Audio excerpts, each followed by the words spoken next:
Hey, Jason Palliser here, and we're going to be talking about properties that are REO properties, and are they worth pursuing and why? Okay.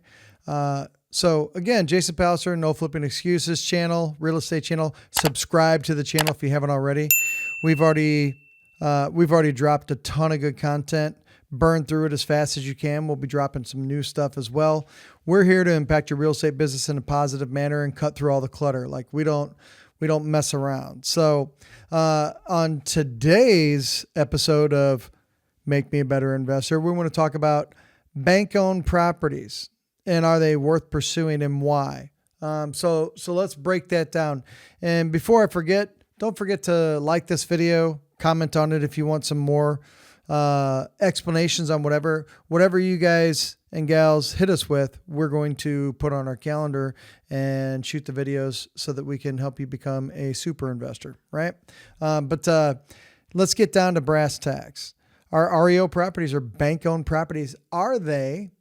So are they good to pursue and why? So let's talk about that.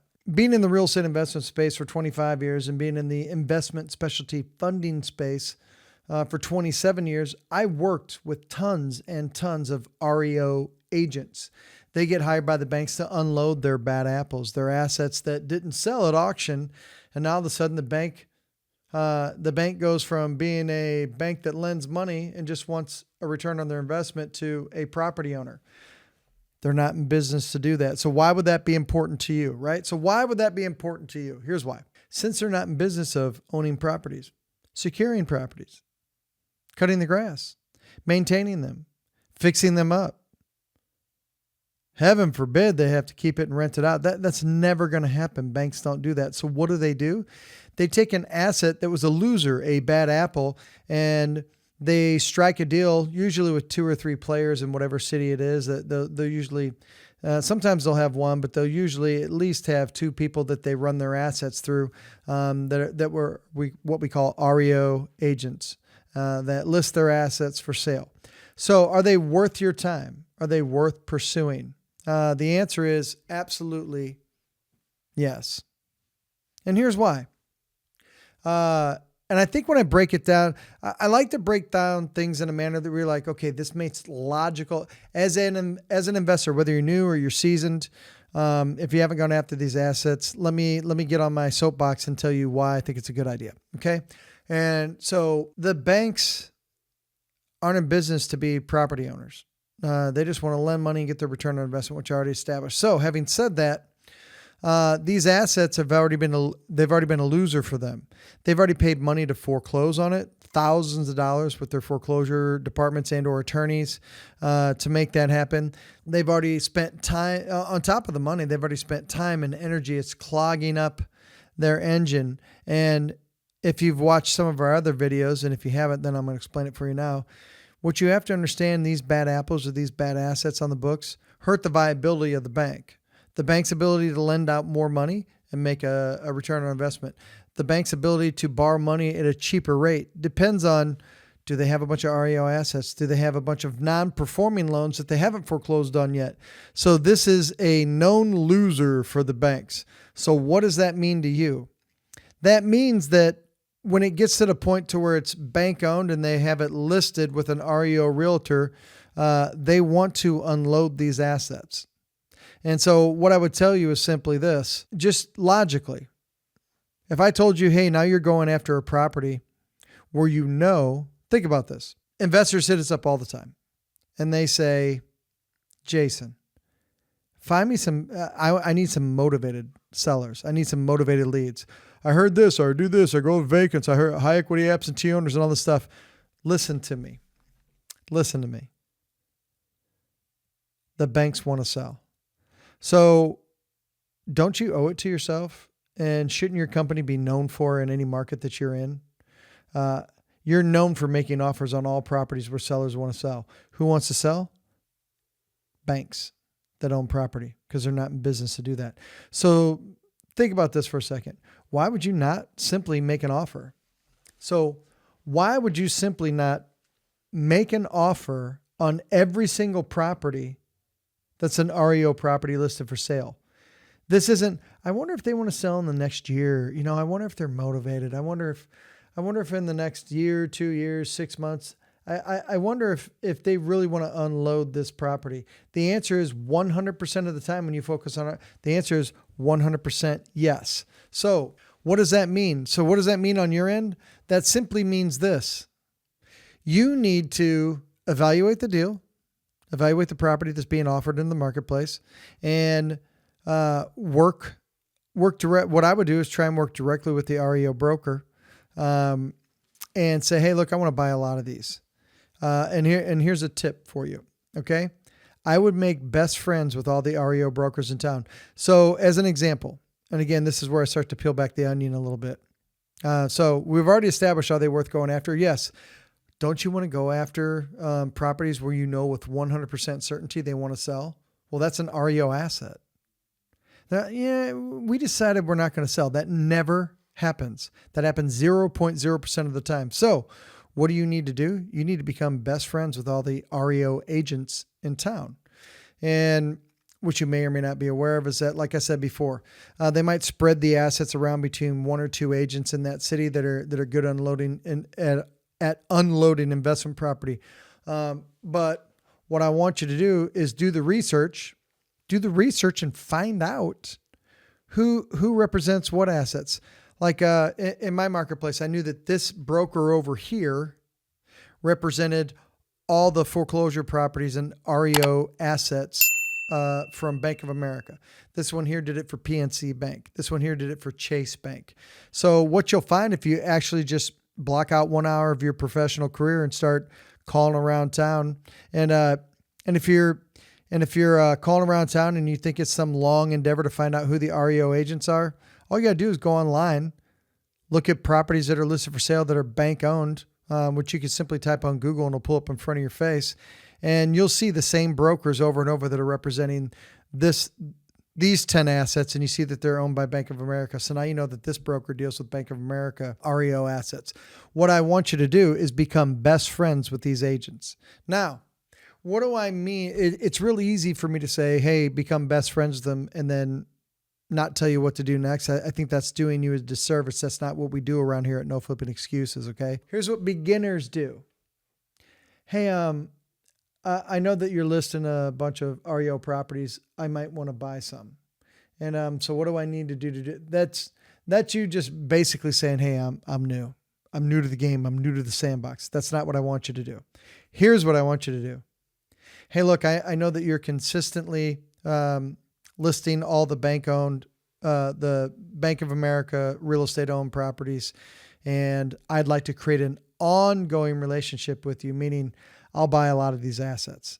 And so what do I need to do? What do I need to do to deliver my offers to you and let you know that I'm serious about buying a lot of these properties? That's the way that you talk to them. And then if you want to take it to a level that most investors will never know how to do, you simply do stuff like this. Hey, look, I know that your ability to maintain the relationship with Bank of America is directly related to all the assets that you unload in a fast manner. And so I'd like to know exactly what you want, how your offers need to look. I may write you an offer that says, hey, I can close in 60 days, but you know it's never going to fly with Bank of America. You tell me exactly what the contract needs to look like. I'll evaluate the assets. I'll make the offer. And you just let me know if it's an offer that makes sense for the people that you work with on the back end. That, my friends, is the way to talk to an REO. That's a dream come true. How do I know this? Because again, most of you already know me from other spaces and endeavors. I started my entire speaking career with all these large companies across America because I was an investment specialty lender on guidelines. I was the best friend to these REO agents that were listing all these bank-owned properties. And here's how and again, just kind of teaching you the flow here. This is how I created my relationships as a lender and then eventually an investor. But as a lender to start out with, I told them, I'm like, look, I know that you're unloading a lot of these assets. I happen to work with the most investors in town, and I'm a speaker on guidelines. I know every guideline there is. I know what investors can and can't do to get financing to actually get to the finish line on your assets. And so what I want to establish with you is this: if we can work together on a deeper level here, anybody that's interested in buying your REO properties that is not qualified yet, can you send them to me? And what I'll do is I will never, ever, ever send you back a person that you sent to me without a pre-approval in hand. And if I give you a pre-approval, that deal is closing. Because I know if you waste time and all of a sudden you have to relist on your REO assets because they didn't sell in a fast manner, that you're in danger of losing that relationship, and that could cost you 200 listings a year. So I want to create an ongoing relationship with you. So what I did was I established the importance of I know what their real stress is. Their stress isn't okay, I'm going to eventually sell these assets. Their stress is how fast can I unload these at a good price so the bank keeps sending me 50 listings a month. That's a dream come true to an agent. So if you approach these agents in the right manner and you talk to them in the way that I'm talking to you now and teaching you, then you have a high probability of being on their what I call their short list. They may start saying, hey, I got 3 coming that I think you're interested in. I'll repeat that slowly for you. Come here, let's have a private chat together. Hey, I got 3 coming that no one knows about yet that I'm going to send to you. Would that not be a dream come true for you? Do you get that? You'll probably go to sleep tonight going, ooh, that feels really nice. Okay? So that's what I'm establishing with you. Are REO bank-owned properties worth going for? Of course they are. But I want you to streamline this process, become best friends with these REO agents. Literally in a matter of a week, you can have a cheat sheet figured out. Okay, this agent handles this bank-owned properties. This agent over here manages all these bank-owned properties. And they told me that my offers need to look like this. You're a smart investor. If you say, hey, tell me exactly what my offers need to look like. Are you going to throw my offer in the trash if I say I need a 45-day closing? They may say, good question. Yes, if you read it for 45 days, I'm never going to push to get your contract accepted. Isn't that smart to know? If you understand how the contracts need to be delivered to them because you know that, hey, look, I know you need to unload these fast and keep getting more. That's called being a pro. That's called cutting through all the clutter. That's called pushing around your competition. So what do I want you to do? What's your takeaway to be? Simply block out 1 hour, start mapping out who lists all the different REO properties and say, hey, what does my contract need to look like? Think about that. That is easy to do.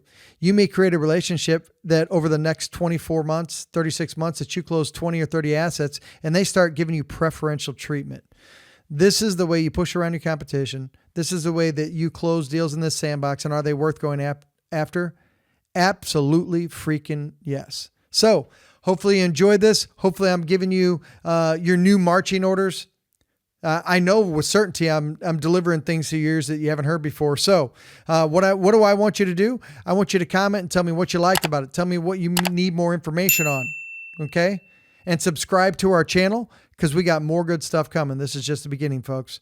We're here to make a difference in your business, ongoing forever. We can't wait to work with you. See you on the next video. Bye.